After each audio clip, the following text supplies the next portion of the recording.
경제학의 양대 산맥. 경제학에는 서로 다른 견해를 가진 두 개의 주류 학파가 존재한다.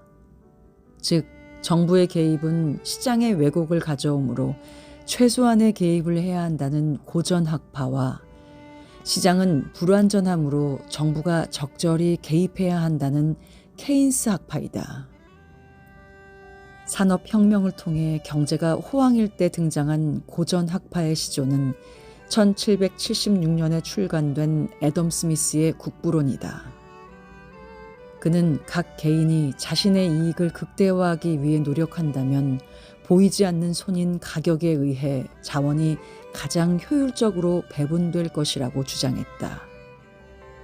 물론 수요와 공급이 일시적으로 균형 상태를 벗어날 수 있지만 그때마다 가격이 신축적으로 조절됨에 따라 곧 균형 상태를 회복한다고 보았기에 그는 실업은 오직 자발적 실업만 있다고 생각했다.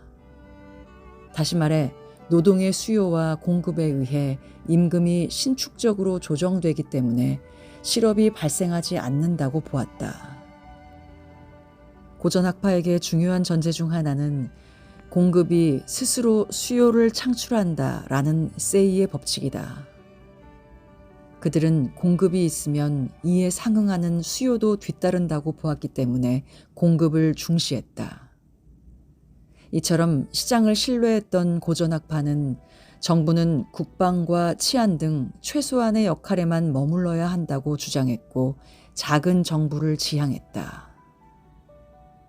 반면 세계 대공황 때 등장한 케인스 학파의 시조는 1936년에 출간된 존 메이너드 케인스의 고용, 이자 및 화폐의 일반 이론이다. 이때는 고전학파가 주장했던 보이지 않는 손이 더 이상 작동하지 않던 시기로 실업률이 증가하고 심각한 수준의 디플레이션으로 경기가 침체하던 불황기였다.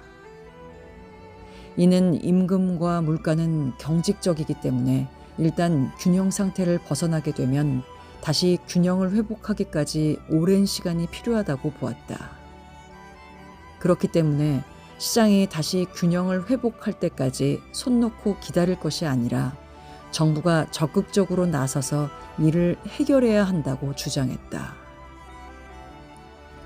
공급을 중시한 고전학파와 달리 케인스 학파는 수요에 따라 공급이 결정된다고 생각했다. 이들은 불황의 원인을 소득 감소로 인한 수요의 부재로 보고 이를 타개하기 위해 정부에서는 적극적으로 세금을 감면하는 한편 지출을 늘려 소득과 투자를 늘려주어야 한다고 주장했다. 정부가 지출을 늘리면 이로 인해 기업은 생산량을 늘릴 수 있고 이 과정에서 고용이 창출된다. 고용이 늘면 사람들의 소비도 늘고 기업의 생산량은 자연히 늘어나게 된다고 믿었다. 이러한 선순환을 통해 경제를 살릴 수 있다는 것이었다. 그들은 시장의 모든 것을 맡겨두는 것이 능사가 아니며 문제 해결을 위해 정부의 적극적인 개입을 주장하면서 큰 정부를 지향했다.